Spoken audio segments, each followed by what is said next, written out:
ഇന്ത്യയിൽ ഏറ്റവും ഇഷ്ടപ്പെട്ട സ്ഥലം നമ്മുടെ നാട്. മാനവും താഴെ ഈ ഭൂമിയും സ്നേഹലാവണ്യമേ നിന്റെ ദേവാലയം.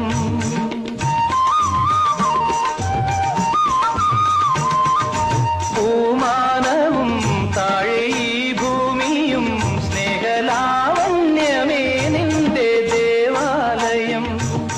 ഗോപുരം നീളെ ആയിരം ദീപം ഉരുകി ഉരുകി മെഴുകു തിരികൾ ചാർത്തും മധുരമൊഴികൾ കിളികൾ അതിനെ വാഴ്ത്തും. മെല്ലെ ഞാനും കൂടെ പാടുന്നു നീ എൻ സർഗ സൗന്ദര്യമേ, നീ എൻ സത്യ സംഗീതമേ, നിന്റെ സംഗീതനം സംഗീതനം